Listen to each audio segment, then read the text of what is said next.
All right, let's jump right in. Today, we are tackling the Limited Liability Partnership Act of 2008. Now, if you're gearing up for your CA Foundation exams, this is for you. We're skipping the fluff and zeroing in on the exam essentials, the stuff that's actually going to help you score.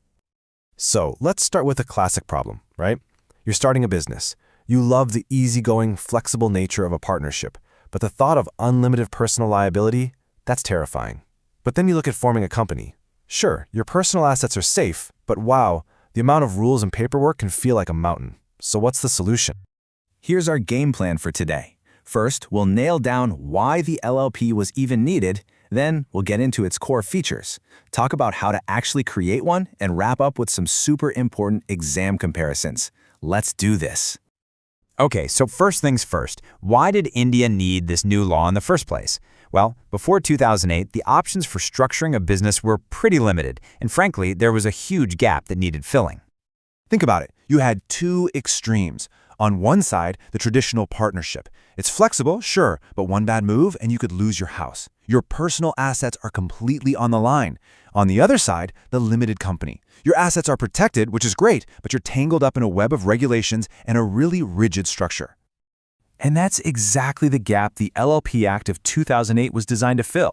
It introduced this whole new business vehicle, a way to get the best of both worlds. If you remember just one thing, make it this. An LLP is a hybrid. It's not quite a company, not quite a partnership, but a clever mix of the two. It cherry-picks the best features from each, and that's a key concept you'll want to have locked down for your exam. So, what really makes an LLP tick?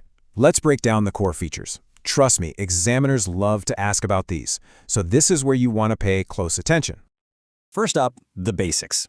You need at least 2 partners to get an LLP off the ground. But, and this is a really cool part, there is absolutely no upper limit, no cap on the number of partners you can have. Now, legally speaking, an LLP acts a lot like a company. It's what we call a body corporate, which means it's a separate legal person in the eyes of the law, totally distinct from its partners. This gives it perpetual succession. In simple terms, the business can keep on going, even if a partner leaves, retires, or passes away.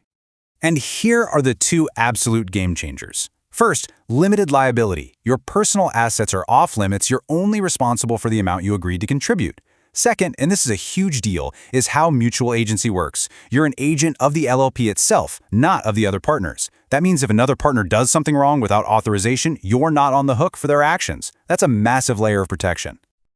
Okay, this is a key term for your exam.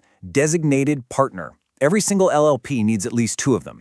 You can think of them as the designated adults in the room. They're responsible for making sure all the legal filings are done and all the rules are followed. And here's a critical detail. At least one of them has to be a resident of India. Now, this is where you see the partnership side of things. The whole operation is run based on the LLP agreement.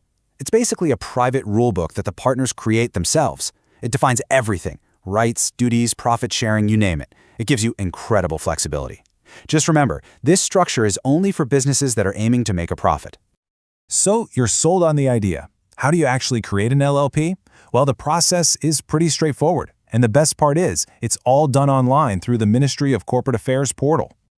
For your exam, you'll want to know these 4 steps. Step 1, reserve a unique name and they'll hold it for you for 3 months. Step 2, file all the incorporation paperwork online. Step 3, a professional, like a chartered accountant, has to submit a statement confirming everything is by the book. And finally, Step 4, the registrar issues the certificate of incorporation. Once you have that certificate, it's official. The LLP is born. All right, listen up, because this next part is where you can really score some serious marks. Examiners love comparison questions, so understanding the exact differences between these business forms is absolutely critical. Let's put the LLP head-to-head with a traditional partnership. The differences are stark. Legal status: an LLP is its own entity. A partnership isn't. Liability: limited for LLP, unlimited for a partnership. That's a huge one. Mutual agency: in an LLP, you're only an agent for the firm. In a partnership, you're an agent for the firm and for every other partner. And finally, registration for an LLP is mandatory, while it's voluntary for a partnership. Now, what about an LLP versus a company? The key difference here is internal governance. An LLP is run by that flexible, private agreement we talked about.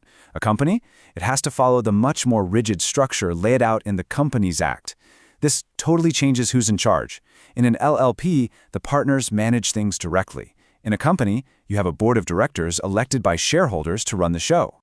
So let's wrap this up. Here are your 5 key takeaways for the exam. Number 1, it's a hybrid structure.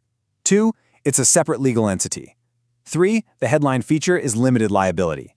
4, it's governed internally by the flexible LLP agreement. And 5, designated partners are the ones responsible for legal compliance. If you can nail these 5 points, you're in fantastic shape.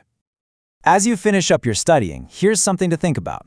This structure is almost perfectly designed for professionals, people like CAs, architects, lawyers. With its special mix of safety and flexibility, you have to wonder, is the LLP on its way to becoming the go-to business structure for India's entire professional and service economy? It's an interesting thought. All right, that's it for me. All the best with your preparations.